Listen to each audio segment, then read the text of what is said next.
ใช่ปะเดี๋ยวก็จะทำการช่วยชาวบ้านอย่างเราว่ากินอีช่างก็บอกแล้ว มันบ่คือแกงหน่อไม้กับข้าวด่ะกินเนื้อก้อยเลยใช่บ่แช่บ่หักบ่ช้ำหน่อไม้บ่อยรถ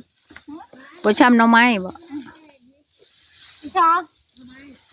พี่ช้าง ชื่อโดดบ่แม่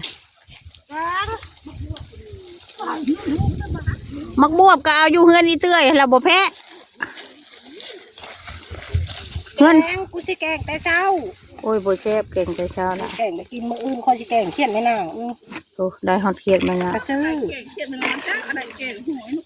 วยกูก็อุกแต่แบบนี้จักแกงกูต้องแกงห้อยเว้นข้าวไม่เท่าบักใกล้แกงมาให้ค่อยๆอย่างละให้คนอื่นกิน แม่นอยู่เนาะ บอกเคยกินแล้วบอกยากเห็นมาหมูผัดกินแบบผ่าหยาเห็ดชูกินแบบเป๊ะเอาเต้าแบบแต่ไรกูยังเหมือนกินไปพอกูกินอันยำกับข้าวมันบอกเคยกินแล้วบอก ชุมพูนก็มีค่ะ14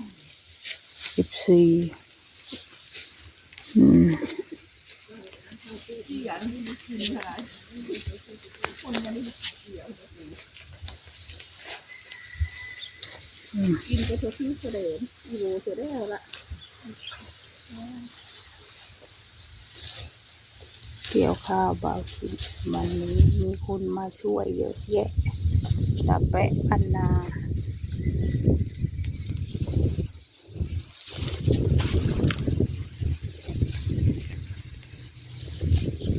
รถตะเก้งเหมาะนะมีแม่นเหรอ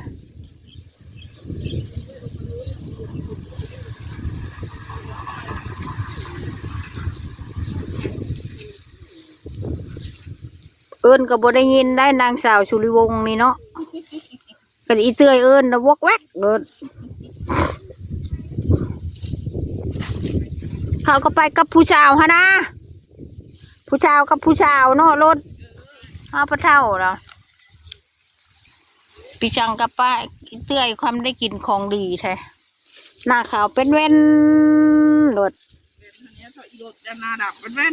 มึงก็เฮ็ดผู้ชาวคือข่าวไปคำบ่มีผัวใช้ซื้อให้ขอกินแน่ยาดีฮะว่าไงบอกกินยาดีก็ได้นะอ้าวเขากินยาดีได้อย่างนั้นน่ะเขากินยางามได้เนาะเนาะบ้างโอ้โห200ผู้อีแจนมาอยู่บ่มื้อนี้ฮะโทรศัพท์รับโทรศัพท์ไหมเจโทรมาได้หรือมาได้จะอีกบ้างโอ้ย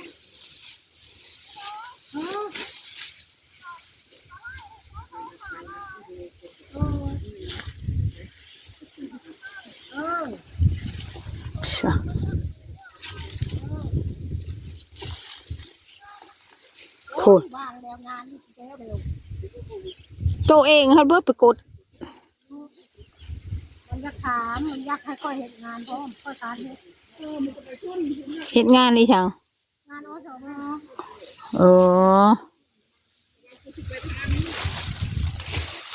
จุ่มนั่นโชว์เดียวได้บัดนี้ประท่าใดก็ฮิไปโลดขายควายช่วยแม่บ่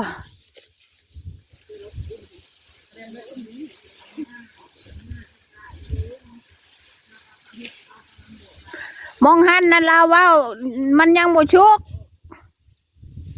มองชนหันน่ะลาว่าตัดสินเมื่อวานนี่เด็กช้างดาวมือเดียว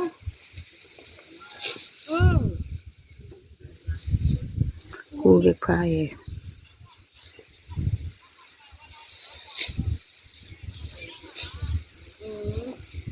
ก็บอกหัวจักดาวมือเดียวลาไปทอดไก่ดาวมือบ้านเอาเด้อละไปพัฒนาไป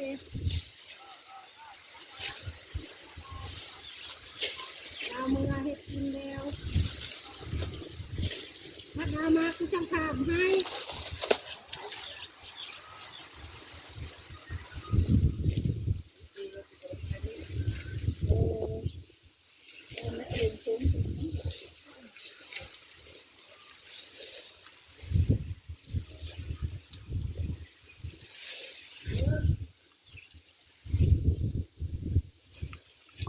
มีโทรศัพท์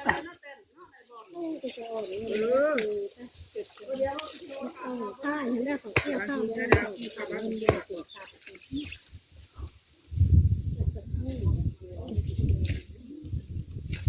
งานยาดาวค่ะวะ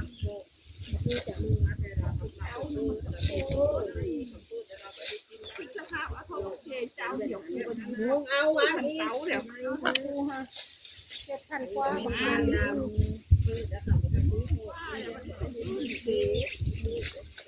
ก็คือ7,200ราคาเด็ดเที่ยวไหม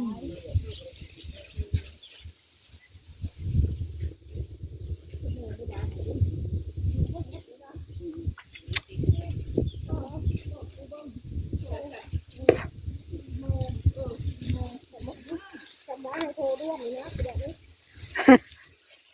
ไอ้บอมเดี๋ยวจะเอาเอาไม้กระทะแม่นายจะลอง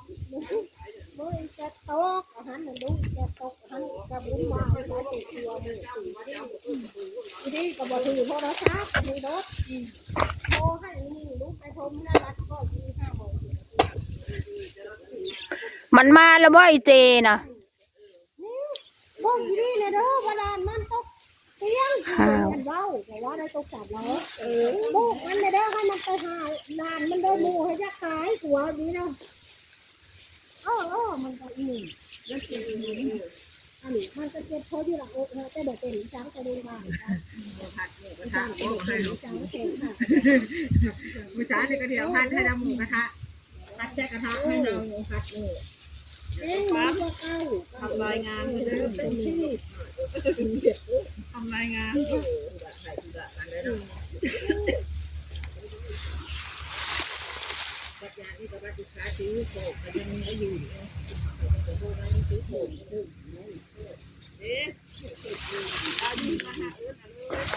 มีอยู่บ่หน่อไม้มันมาแล้วบ่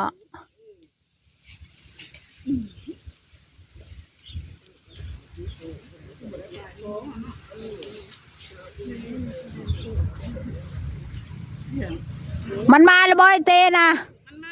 ไล่หน่อไม้มันได้อยู่บ่ขนาดนี้ให้กาดามเถื่อดินต้นเฮายังบ่อีทองขี้รถบ่มาจอดได้เงินกูหังบ่ได้กระโดดเดี๋ยวไม่เดี๋ยวกูพากเงินเมื่อให้มันมือแรงเด้อ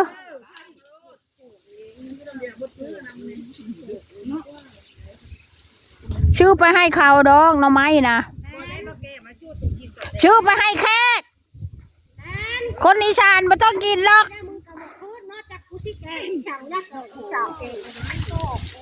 โอเคค่ะประเภทนี้ค่ะ